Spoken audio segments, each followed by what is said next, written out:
information. All right, and then last thing, let's just give it a sense of fire here. Let's go down and add some fire.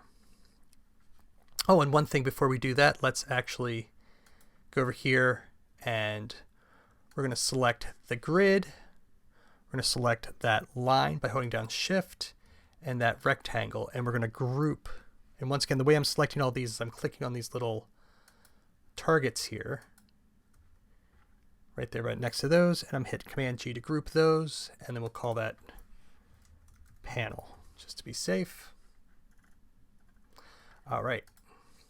And now let's go in to add some fire to this. All right.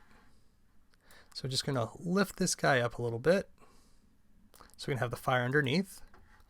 And then we'll use this kind of nice orange here. We want to make sure that that's actually the fill. We'll create, it's kind of holding down Option. That'll let me kind of create a little bit of a flame there.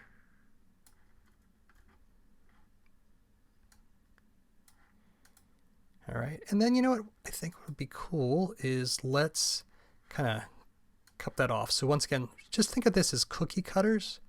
So I'm kind of creating like a little bit of a jet fuel for the, kind of a jet for that. And I'll change this to black just so you guys can see.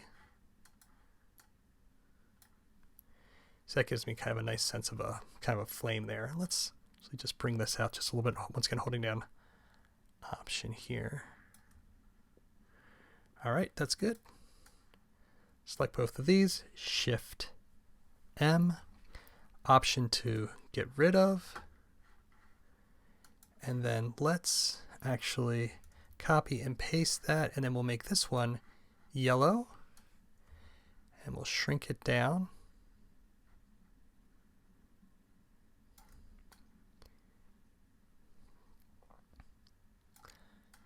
Group both of those, Command G.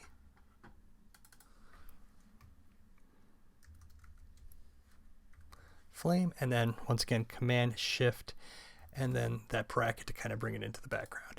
And I could cut this off, but I could also just kind of bring it down here to that. All right, so that's a good kind of flat style robot. What we'll do now is we'll go in and we'll add some gradients and stuff like that to just change it up a little bit. Once again, this is not something that you have to do, but this can be, you can go with a more flat robot if that's the style that you want. But we can also talk a little bit about adding gradients and changing things up. So we'll do that in the next section.